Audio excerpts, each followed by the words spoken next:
السلام عليكم اخواني السعوديين، انتم اهلنا وحبايبنا وعلى راسي، بس حبيت اوضح لكم قبل ما ندخل في العيد، باقي كم يوم على العيد. الامارات هي 7 امارات، مش بس دبي، يعني توزعوا تفرقوا انتشروا.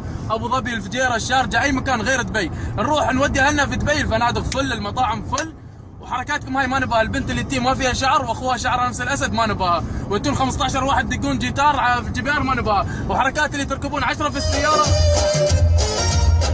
في الجبيار ما نبغاها.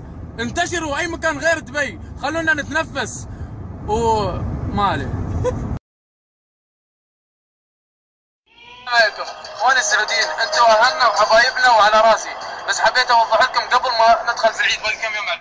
لا مو كذا، قلبت انت دبي لاس فيغاس يا حبيب قلبي. ترى دبي ترى ناخذها زي المنتزه عندنا، نروح عند المطار ناخذ تيكت او ناخذ وساره وذي العب حتى تتعب، وعيالنا الصغار كلهم يدخلونهم مجانا، ولا وش ناخذها زي المحطه، ترى نعبي فيها بنزين ونطلع اي مكان في اوروبا، ولا لفلت عيالكم كذا تاخذ عرق وترقصها ما نباها ما نباها ما، ولا ثيابكم ذي اللي معلقه كلها شك شك شك شك رخيص يا شيخ. تفرقوا انتشروا. ابو ظبي، الفجيره، الشارجه، اي مكان غير دبي. نروح نودي اهلنا في دبي، الفنادق فل، المطاعم فل، وحركاتكم هاي ما نبغاها. البنت اللي تي ما فيها شعر واخوها شعرها. اول شيء انت اماراتي تروح تسكن في فنادق ليش؟ بين ابو ظبي وبين دبي حول 40 دقيقه، وبين كل المدن بينك 40 دقيقه، 40 دقيقه هذا مشوار عندنا في الرياض. ثاني شيء تقول السعوديه ما لها شعر من هنا واخوها بنفس شعره، انت ما لك شعر من هنا، يعني انت تعتبر انت سعوديه.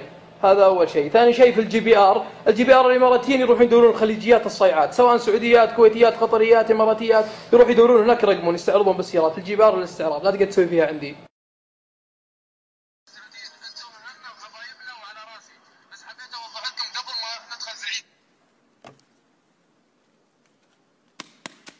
كل شيء بفلوسنا يا ابوي. فلوسك تعز نفسك. احنا جايين بفلوسنا.